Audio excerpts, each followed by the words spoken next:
Good morning. So it is 5 a.m. on November 8th, 2018. And while I want to say an extra special good morning to my old friend Gina Marie, and I want to say good morning to Natalie and my sister Marcy, if you're still watching. I would like to give an extra special happy birthday to my son Johnny. Oh, I'm going to get emotional. Look at this. So let's try to get through this without crying. I did not expect this. I have all my makeup on. Ooh. 17 years ago, I gave birth. I left at about as early as it is right now, which it's 5 a.m. before work. And I left at about this time, maybe a little later, like at around 6. Jingle bell, jingle. Hey, Jingle, come here. Stop it. Lay down. To go off and be induced. Jonathan was due around Halloween, and he was, oh boy, a comfortable little nugget. Didn't want to budge. Very active, but didn't want to budge. And I went in at around 6, and they started the Pitocin. And by 2:36 p.m., he came out as, I'm going to get upset, Dr. Swami, who is my gynecologist, and she's no longer with us. But as she said, he came out like a Chinese firecracker. And it's still a joke today that Jonathan came out like a Chinese firecracker. And that boy has been a blessing ever since. He's been the yin, oh my goodness, to his sister's yang. He has completed our family. I was one of technically 6 girls. I have 2 sisters, but there were 3 stepsisters on my stepfather's side, and then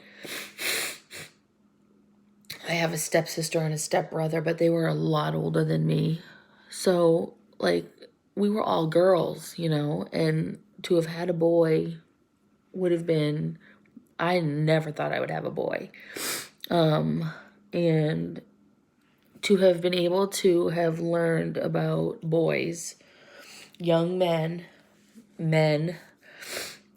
it has been so incredible. And Jonathan's always, beat to his own drum. He's so complex. He could get down with the girls and put on high heels and tutus, or come with me to nail salons and get his fingernails painted blue and have pirates put on them when he was 4 or 5. He's so nurturing. And when I don't feel well, Johnny is my sense of comfort in absence of my own mother, who has passed away. He is such a lover, and he has so much going for him. He is gorgeous. He's athletic. And yet, he struggles with some of the same things that I struggled with. Although no one knew, or it wasn't identified, or people weren't as close to me as I am to my kids. I don't know what it is, but it wasn't identified that I had anxiety, that I had social anxiety, that I had generalized anxiety, that I might have even had tendencies of OCD. And so Jonathan has attentional issues, and he has anxiety, and he has social anxiety. And this gorgeous kid, I'm so worried about my makeup, this absolutely gorgeous kid that girls pine over, guys want to be his friend. He worries about the way he walks down the hallway in his high school. He worries about sitting up front in math class and what are people behind him thinking. And he, in all intents and purposes, should be this confident kid. Because when you see him on the pitching mound, oh my God, he amazes me. When you see him playing baseball, all positions, he was considered a utility player. I mean, the kid is so athletic. When you see him go for football in 11th grade, go for hockey in 10th grade, play basketball. I mean, he'd be amazing at lacrosse, but he was never willing to not play baseball to try lacrosse. I mean, the kid is amazing. And he's so smart, so funny, so kind, so loving. And yet he worries about walking down the hallway and how he looks. So I love that boy so much. And he's had some growing pains, and 16 hasn't been his best year. It really hasn't. He's had some hard, he had a Mustang for a month and a half and got into a fender bender, and just because the steering wheel, came out, what is it called? The airbag, it was considered totaled. And the kid's gone without a car for almost a year now. So that's my one goal, is to get Jonathan back into a vehicle, soon. I'm hoping before taxes. I use my taxes as a savings account.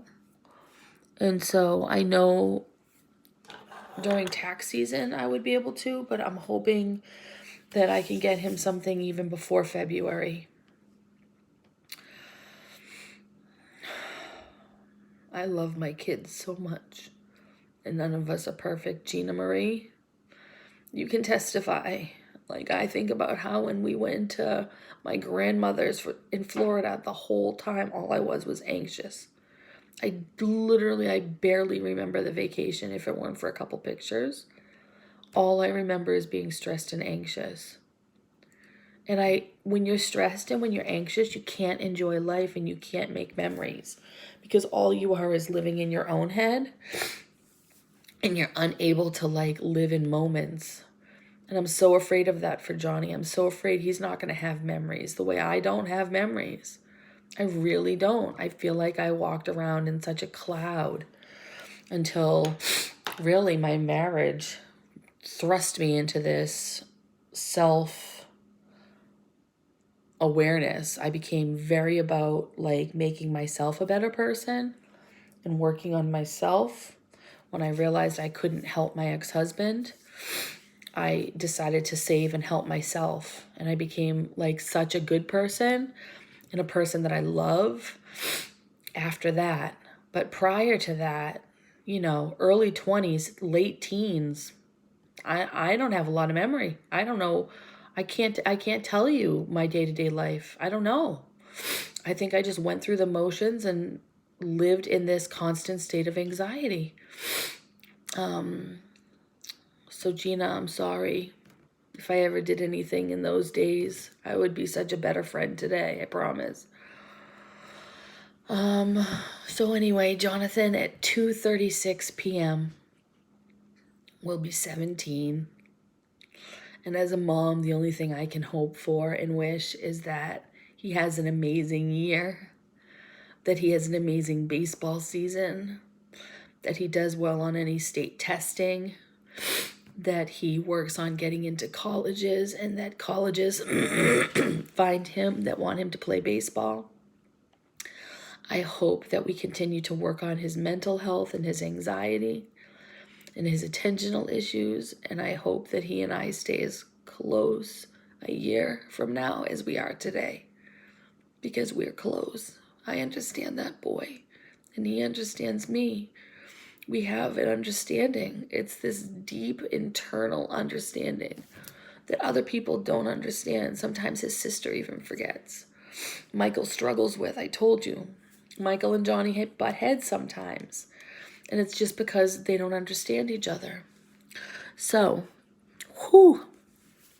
Happy birthday, Johnny. I love you so much.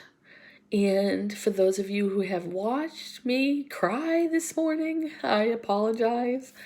And I love you. My name is Carrie. And I do one takes and I chronicle my life. And so if you've just found me today, welcome. And if you have been watching, thank you, thank you.